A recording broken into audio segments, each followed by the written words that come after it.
ನಾನು ಪರಮೇಶ್ವರ್ ಅವ್ರ ಹತ್ರ ಮಾತನಾಡಿಲ್ಲ. ಇಂಗ್ಲಿಷ್ ಸುದ್ದಿವಾಹಿನಿಯೊಂದಕ್ಕೆ ಮಾತನಾಡಿದ್ದೆ ಅಷ್ಟೇ. ಪರಮೇಶ್ವರ್ ಅವರ ಹೇಳಿಕೆಗೆ DCM DK ಶಿವಕುಮಾರ್ ಪ್ರತಿಕ್ರಿಯೆ ಕೊಟ್ಟಿದ್ದಾರೆ. ಏನೋ ಕೂತು ಮಾತನಾಡಿದ್ದೇವೆ ಅಂತ ನಾವು ಹೇಳಿದ್ವಿ ಅಷ್ಟೇ. ಏನಾಯ್ತಪ್ಪ ಡೆಲ್ಲಿ ಅಂತ ಕೇಳಿದಾಗ ಅಧಿಕಾರ ವಿಚಾರಕ್ಕೆ ನಾವೇನೋ ಕೂತು ಮಾತನಾಡ್ಕೊಂಡಿದ್ದೀವಿ. ಖುದ್ದು ನನ್ನ ಹೆಂಡತಿ ಹತ್ರ ಕೂಡ ಅದು ನಾನು ಹೇಳಿಲ್ಲ, ನಿಮ್ಮ ಹತ್ರ ನಾನು ಯಾಕೆ ಹೇಳಿ ಅಂತ ಮಾತಾಡಿದ್ದು DK ಶಿವಕುಮಾರ್ ಅವರು.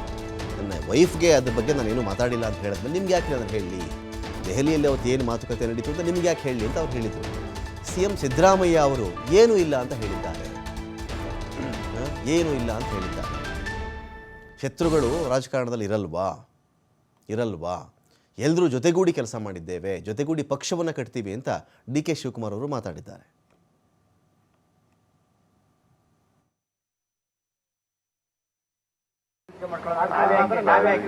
ನಾನು ನಿಮ್ಮ ಹತ್ರ ಮಾತಾಡಿಲ್ಲ, ನಾನು ನಿಮ್ಮ ಹತ್ರ ಏನು ಮಾತಾಡಿಲ್ಲ, ಪರಮೇಶ್ವರ್ ಹತ್ರನೂ ಮಾತಾಡಿಲ್ಲ, ಇನ್ನೊಬ್ಬರ ಹತ್ರನೂ ಮಾತಾಡಿಲ್ಲ. ನಾನು ಒಂದು ಇಂಗ್ಲೀಷ್ ಚಾನಲ್ಗೆ ನನ್ನದೇ ಆದಂಥ ಕೆಲವು ವಿಚಾರಗಳನ್ನು ನಾವೇನೋ ಕೂತ್ಕೊಂಡು ಮಾತಾಡ್ಕೊಂಡಿದ್ದೀವಿ ಅಂತ ಹೇಳಿದ್ದೇವೆ.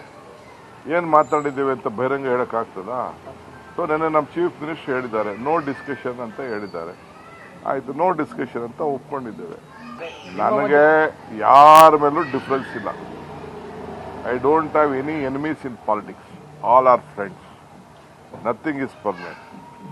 All are friends in politics. All are ಎಲ್ಲ ಸೇರಿ ಜೊತೆಗೂಡಿ ಕೆಲಸ ಮಾಡಿದ್ದೀವಿ, ಜೊತೆಗೂಡಿ ಮುಂದುವರಿತೀವಿ, ಜೊತೆಗೂಡಿ ಯಶಸ್ಸನ್ನು ಕಾಣ್ತೀವಿ. ನಾನು ನಿಮ್ಮ ಹತ್ರ ಮಾತಾಡಿಲ್ಲ. ನಾನು